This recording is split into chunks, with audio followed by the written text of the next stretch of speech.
At 83, I've seen my share of birthdays, weathered countless storms, and learned that life rarely turns out the way we expect. But of all the choices I've made, there's one that still keeps me up some nights moving into a nursing facility. I made that decision with hope in my heart and trust in the people I loved. I thought I was doing the right thing. But the truth is, I walked into a world I wasn't prepared for. If you're thinking about making that same decision, or if someone you love is, I hope you'll stay with me. I'm going to share 6 painful lessons I learned after trading my home for a room down the hallway of a care center. These aren't things you'll find on a brochure. These are truths that only those of us who've lived it can really understand. So let me take you back, not to scare you, but to help you make the choice with eyes wide open. Regret 1. The day I gave up my freedom without realizing it.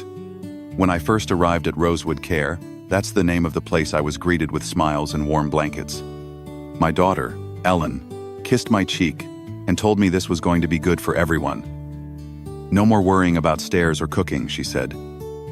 You'll be safe. And for a moment, I believed her. But what I didn't realize that day was that I was handing over more than just house keys. I was giving up my freedom. At home, I decided what time I got out of bed. If I wanted toast at midnight, no one stopped me. I could water my plants, go out and smell the morning, or sit in silence for hours. But here, every moment is planned. Breakfast is at 7:30 whether you're hungry or not. Want to nap later than usual? Well, someone might knock to remind you it's time for group exercise, or medication, or a wellness check.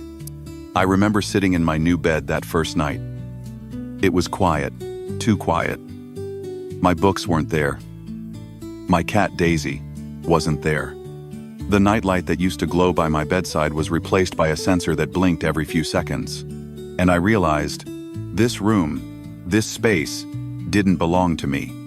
I was just passing through it, like a visitor in my own life. The hardest part? You start to forget what freedom used to feel like. And once you forget, it's even harder to fight to get it back. Regret 2. Feeling like I disappeared. In the early weeks, I kept telling myself, it's just an adjustment. Ellen visited twice that first week, bringing me snacks and a sweater I'd left behind. My grandson Charlie video called me from college. I even got a handmade card from my youngest granddaughter.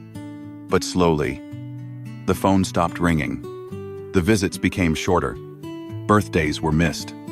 It's not that they stopped loving me. Life just kept moving, and I wasn't in it anymore.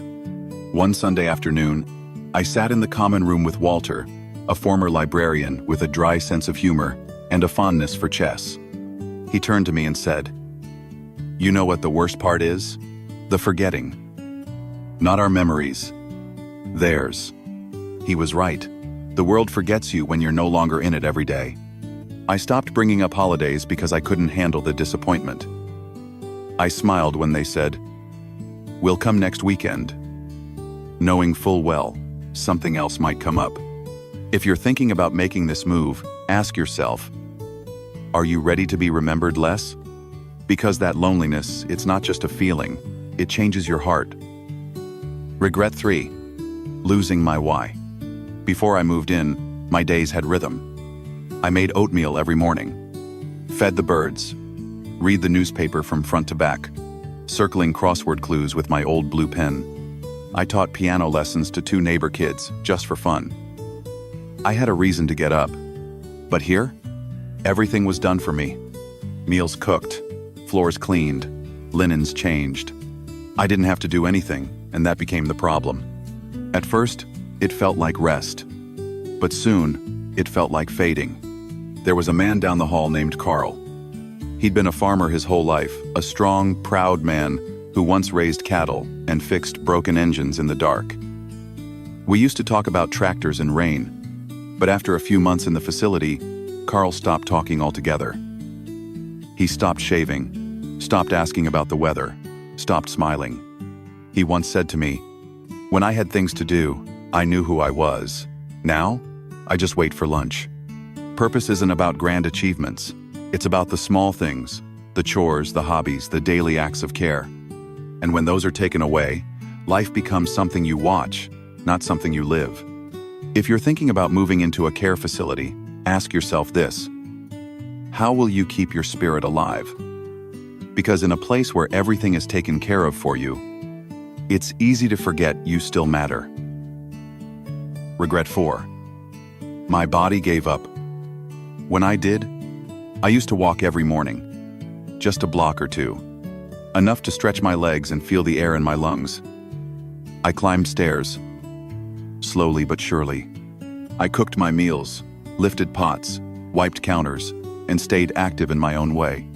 But after I moved in, I sat. I rested. I let others bring me things. And slowly my body began to forget how to move. What surprised me was how fast it happened. 1 month, I could still walk to the mailbox outside the center. By the 3rd month, I needed help standing up from my chair. I wasn't sick. I just stopped moving. My friend Joan was 79 when she moved in full of energy, insisted on wearing bright scarves and walking after dinner. She made it to month 5 before she started using a walker. By month 9, a wheelchair. You blink, she told me, and suddenly your body belongs to someone else. And she was right. When you stop pushing yourself, your body quietly slips away. Strength fades, balance disappears, and before long, you're relying on help for things you once did with ease. If I could go back, I'd walk those halls every day. I'd stretch, stand, lift, and move. Because strength, once lost, is hard to reclaim. Ask yourself this: when everything is done for you, will you still choose to move? Regret 5. Saying goodbye to privacy and pride. Dignity. It's a quiet thing. You don't realize how important it is until it's gone. At home, if I needed the bathroom, I went. If I wanted a shower, I took one. I wore what I liked, listened to music I chose, and never had to explain myself.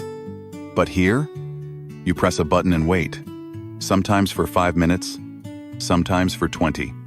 You ask for a shower. You share a room with someone who snores, who talks in their sleep, or who simply isn't someone you'd choose to live with. I was fortunate.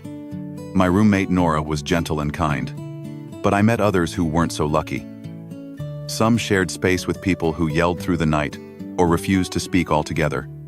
Even with kind staff, I felt stripped of something essential.